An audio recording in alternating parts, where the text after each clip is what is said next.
What's up, guys? Welcome back to the channel. I'm in charge still. Two videos in a row. Is this video going out tonight as well? Yeah, straight after the last one. So yeah, I'm still in control. I'm comfy here. Do you want to do all the editing because you're in charge? No. No, that's back on me. Yeah, that's back on you. You're not getting out of that. We're going to check out another Lost in the Pond video. Why do we bash Americans? Why do we bash Americans? I don't know. I don't bash Americans. Have you seen this? I have seen this a long time ago. And it pretty much is a lot launches opinions on why. I think there was a perception that British people potentially bash Americans. And I think there's a bit of a perception vice versa as well at times. I've never I think there is a bit of that perception. I mean, we've never had a single issue, have we? No. But I don't have any issues with you guys. A lot of people say it's jealousy. A lot of people do say it's jealousy from British people to American. I mean, not being funny, comments. but your food is insane. I would actually bash you for that. We are jealous of that. I am jealous of that. I don't hate you for it, but I'm jealous. Yeah, definitely. But yeah, we love everyone, don't we? Yeah, we love you guys, so we don't bash you. We never will. But I want to find out who's bashing. Yeah, and why? Yeah, and why? Okay, let's get straight into it. What have I done wrong now? No, you haven't done anything wrong. Smash that like button, guys. Smash that subscribe button, and let's get straight into it. Why do we bash Americans? We got to plug the likes, haven't we? Oh, this is in shambles. An old one. I'm sitting down while running. You know, it's not a valid form of they look exercise. old now. Oh, hello. Guess what I've been doing this week? I've been reading Twitter. It's a big mistake. Nobody should ever do that. But while I was reading Twitter, came across this tweet. Take a look at that. Yeah, go for it. An American friend and her husband had reservations, New Club Brighton, and an American diner in Brighton. They were greeted with a sign that said, "Love American hops, but hate Americans," so they walked out. I would have too. We'd definitely be taking this off my list. Wait, I've just made that whole sentence up. We'll definitely take it off my list of diners to visit. I just made that whole sentence up. Which, again, that is pretty brutal. If you were American, you'd be offended by that, wouldn't you? Love American hops, but hate Americans. I don't get it. So you're saying you love American, like, style, American food and all that, but you hate actual Americans. This is the place for you because it's in Britain, but it's American food. That's what it's saying. Oh, that's... It's brutal, isn't it? That's brutal, yeah. You would be pissed off if you were American, wouldn't you? Oh, yeah. 100%. Right, and it got me thinking, you know, why do we bash Americans? And I don't mean we as in me and everyone else. And I don't just mean this, you know, politically. There seems to be a tendency toward bashing Americans in general. Now, before I do continue, I should reiterate that, of course, this isn't all British people bashing all Americans all the time, but there is still, nonetheless, this tendency that happens there. And you wouldn't expect a restaurant to write this about other nations or other nationals from around the world, but somehow it's fair game with Americans, and that is something that I've never understood. Of course, now I understand it even less, having lived in America for 11 years and married to an American who would not take kindly to me saying such a thing. So, you know, I just wanted to give some thought as to why we think it is fair game. In order to do so, we have to look historically at the relationship, the now apparently special relationship between Britain and America. And so, you know, I think anti-American sentiment, if you want to call it that, among my British compatriots has existed for centuries. I mean, you could go back to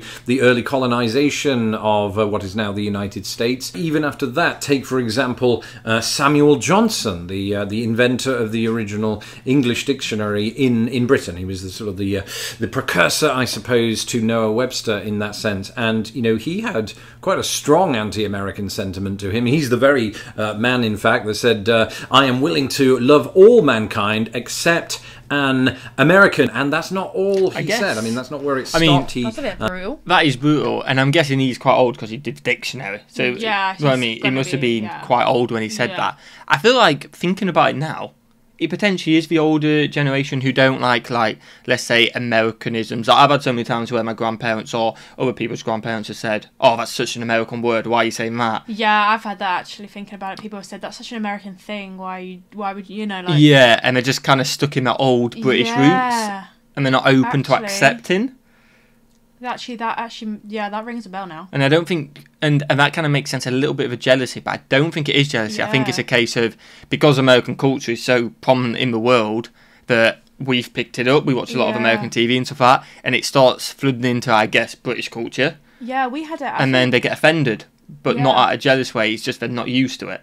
Yeah, definitely, because even where like a couple of years ago, I used to work at a school, like, for my training, and they were doing like I think it was, I don't know, like a crazy hair day or something. Yeah. And they're like, oh, it's such an American thing to do, but like saying it like negatively. Yeah, like proms, stuff like that. That's an American thing that's come over. It's more accepted now, but old generations be like, why are you doing that? You know what I mean? And like baby showers and things like that. That's all American. So I can definitely see it. I don't think it's jealousy. I think it's just, I think the older you get, this isn't every old person by the way, because everyone's different. Yeah. I mean, it's just hard. You cling on to, generational thing. You cling on to what you know, stuff changing, and maybe a little bit of resentment for it, I guess. Yeah, maybe. Weirdos.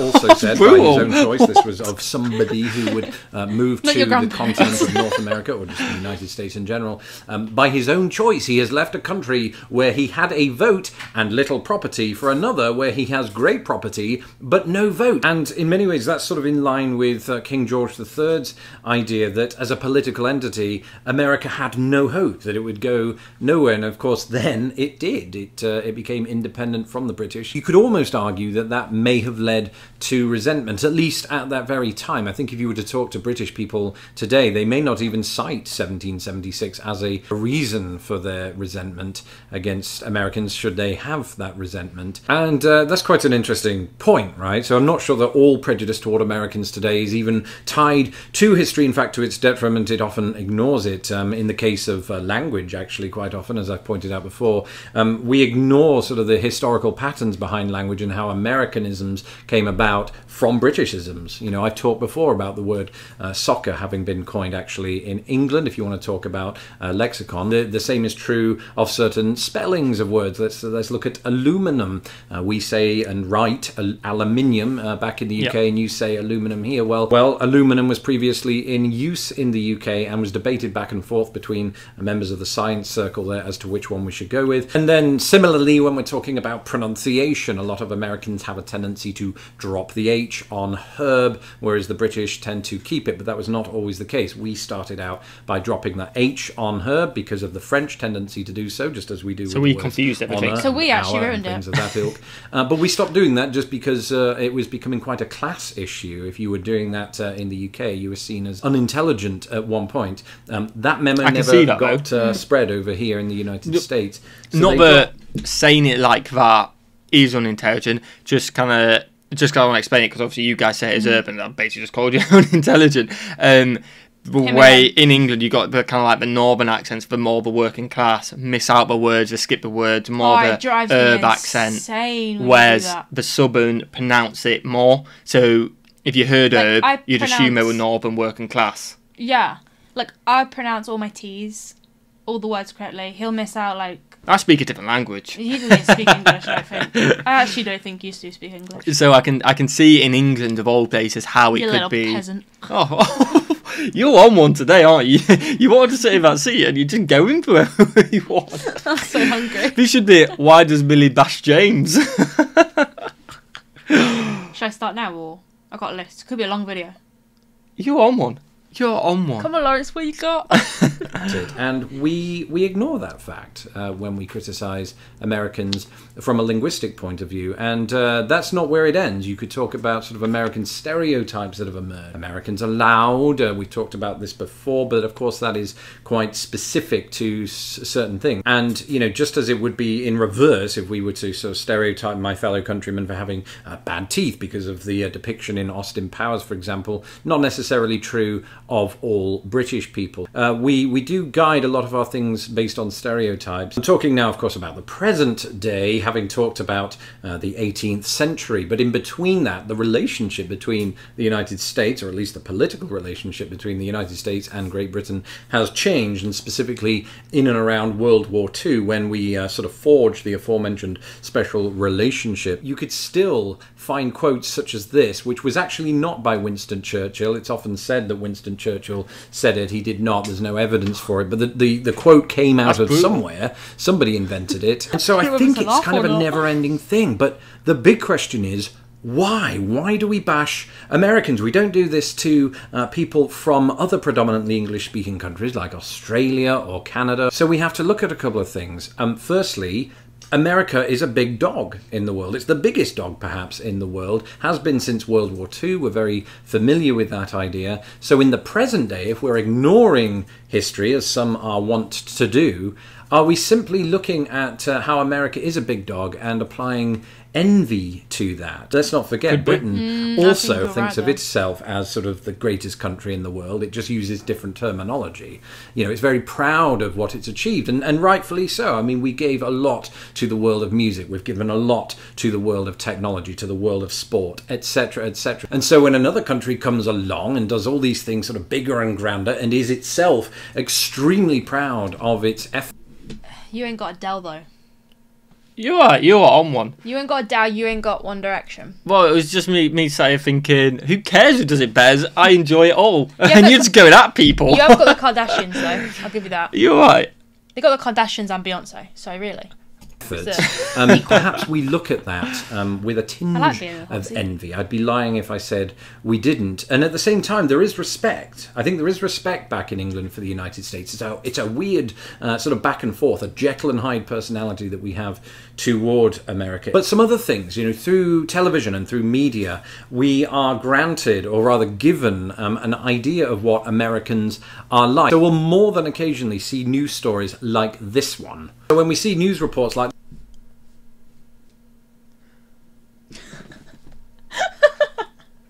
the thing is, that is like the headlines you'll see, and if you only know that, obviously we know it completely different from you, absolute legends, all like constantly doing these reactions. But if you just saw that, you'd be like, "What is going on over there?" That is so funny. This, which I should say are very isolated, but nonetheless very eye-catching and loud news reports. We have this tendency to assume, I think, through the frequency of it, that all Americans are like this, when in fact, through my own experience, I found it to be not the case at all. You know, I think most Americans that I interact with, while just like everyone else in the world may have their own neuroses that are unique to themselves and things of that nature, mostly aren't committing very bizarre crimes in Florida. I think that, you know, partly when we want to talk about British attitudes toward America, you have to remember that Britain just likes to moan. I mean, we do. We're a nation of moaners. I'm not a nation, but I am a moaner by nature because of, I think, my upbringing. But I tend to reserve that for things like the weather or the food that I'm about to eat tonight. It's not usually about a group of people from a nation, because let's remember that America is such a diverse nation that how could you really pigeonhole everybody into the same category? It can't be done. To that extent, it is impossible, I think, to bash Americans. You could bash a particular American for something terrible that he or she did, but to do it to a whole nation of people is very short-sighted in my view. But don't feel too bad about that, America, because we don't just reserve it for you. We do something very similar to the French, and for similar reasons as well, both linguistically based and also imperially based, historically speaking. So, you know, when I see a tweet like that I showed here at the beginning of the video, I almost wish I could encapsulate all of these thoughts into one video and reply to that tweet with said video. And now I can. I win. And so that is why we /they/the British don't slash the British. It's not the Revolutionary War. That's why the British bash Americans. Thanks for watching. I don't know why people bash Americans. I would love to be an American. It definitely happens, and I can see it. I can see why, but I feel like I think Americans are so much cooler than us. Yeah, and you just got to enjoy life, haven't you? Yeah. It's kind of like, why moan about somebody else? You got your own problems. I bet all those people that moan anyway come to your country for holidays. Oh, definitely. I bet. I bet. So you just keep Disney Worlding and big citying. Yeah. Let us know in the comments why you guys think potentially some people bash you. Be interesting to know, see their point of view from it as well. And yeah. Hit the like button. Hit the like button. How many likes shall they get? So we go with 4,000. Okay. You know what? We're going with 5,000. Millie's in the hot seat. We're going 5,000. I know you legends can do it. Okay. Subscribe. Check Lawrence out. His link's in the description. Yeah. There we go. Check out Instagram merch if you want to check out merch. But most importantly, have a fantastic day. Bye.